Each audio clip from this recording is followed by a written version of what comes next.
Assalamualaikum warahmatullahi wabarakatuh. Nama saya Intan Lituhayu dengan NPM 2201010047 dari Fakultas Tarbiyah Ilmu Keguruan dari Prodi Pendidikan Agama Islam.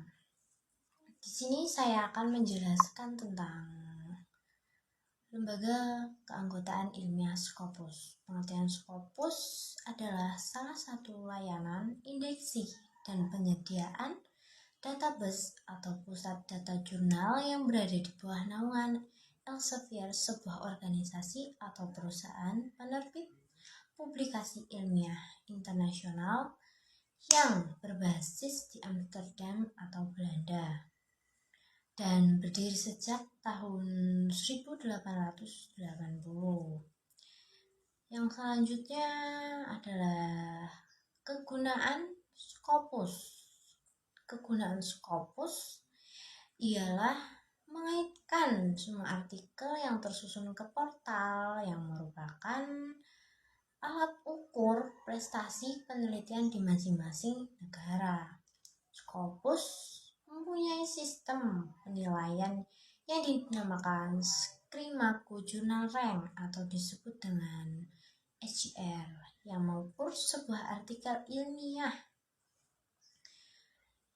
Materi selanjutnya adalah selain Scopus ada beberapa layanan indeksi jurnal lain, jurnal Indonesia yang telah terindeks. Scopus dianggap sebagai jurnal yang memiliki kualitas tinggi dan diakui secara internasional. Dan yang terakhir yaitu isi dari Scopus. Scopus itu terdiri dari 4 database, salah satunya yaitu ilmu hayati atau life science yang mencakup bidang pertanian, biologi, ilmu saraf, neuroscience, dan farmakologi. Yang kedua yaitu ilmu sosial atau social science yang terdiri dari seni, humaniora, bisnis, dan manajemen sejarah. Yang ketiga yaitu ilmu informasi, ilmu fisik atau physical science yang mencakup kimia rekayasa atau engineering dan matematika. Yang terakhir yaitu ilmu kesehatan atau health science, yaitu kesehatan parademik, kedokteran gigi, keperawatan, dan kedokteran hewan. Baiklah, materi yang selanjutnya yaitu cara masuk jurnal Scopus. Yang pertama yaitu sesuaikan bidang ilmu yang dituju. Hal yang paling penting adalah sebelum memasukkan artikel harus memperhatikan apakah sudah sesuai bidang ilmu yang dituju, sehingga editor akan memproses artikel kamu.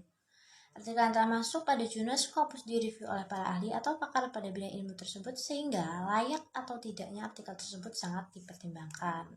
Artikel-artikel yang dimuat pada jurnal Scopus melalui banyak tahap, yaitu editing, review, layout, dan sebagainya, sehingga naskah artikel tersebut benar-benar sudah layak untuk dipublikasikan. Bidang ilmu yang dituju harus sesuai dengan artikel akan dikirimkan untuk mencari bidang ilmu sesuai dengan skop atau batasan bidang yang ditentukan oleh jurnal tersebut. Dan yang kedua yaitu manuskrip jurnal yang bagus. Setelah diperhatikan, skop penelitian yang perlu dipertimbangkan adalah naskah artikel yang bagus. Naskah artikel yang baik akan memudahkan pembaca dalam memahami dan mencari jurnal tersebut. Dua hal yang penting dalam penulisan naskah adalah presentasi atau penjelasan dan konten atau isi. Presentasi atau penjelasan dalam naskah tersebut harus detail dan tidak ambigu sehingga para pembaca paham dengan uraian-uraian penjelasan dalam artikel tersebut. Jika sudah memiliki nilai kemanfaatan yang tinggi, uraikan dengan narasi yang menarik. Yang ketiga yaitu banyak latihan menulis artikel jurnal. Latihan menulis artikel jurnal adalah cara terbaik dalam mengasah kemampuan untuk memasukkannya. Apabila sudah sering menulis artikel dan sudah banyak dipublikasikan di jurnal-jurnal nasional, itu adalah salah satu poin penting supaya artikel kamu dapat dilirik oleh pengelola jurnal tersebut.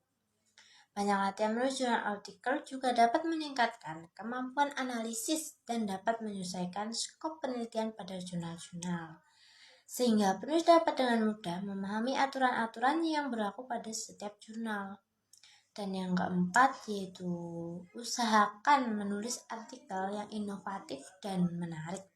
Artikel yang disubmit hendaknya memiliki nilai kemanfaatan, inovasi, dan menarik. Pengelolaan tersebut akan melirik pada materi-materi yang berkaitan dengan isu-isu terbaru yang memiliki inovasi yang mutakhir. Oleh karena itu, sangat disarankan bagi penulis artikel jurnal harus memperhatikan poin-poin penting tersebut. Yang kelima yaitu hindari plagiarisme. Suatu hal yang terpenting dihindari oleh penulis adalah plagiarisme. Tindakan plagiarisme ini masih sering kali kita temui. Hal tersebut merugikan banyak pihak dan sangat tidak patut untuk ditiru. Tindakan plagiarisme tersebut merupakan hal yang amat merugikan karena hal tersebut dapat merusak citra seseorang akademisi karena tidak plagiarisme. Maka dari itu jangan sampai sebagai penulis melakukan hal tersebut. Yang keenam yaitu berkonsultasi dengan yang pernah publikasi di Scopus. Penting juga untuk para penulis untuk mengikuti seminar atau workshop untuk masuk atau selain itu perlu juga penulis artikel banyak berkonsultasi dengan para dosen atau peneliti artikel yang pernah dipublikasikan karena mereka akan berbagi tips dan trik supaya artikel yang kamu buat bisa masuk pada jurnal terindeks dengan Scopus. Baiklah, itu saja yang sekiranya dapat saya sampaikan. Apabila ada kesalahan kata, saya mohon maaf dalam pengucapan yang mungkin kurang bagus atau kurang baik. Saya mohon maaf. Saya akhiri.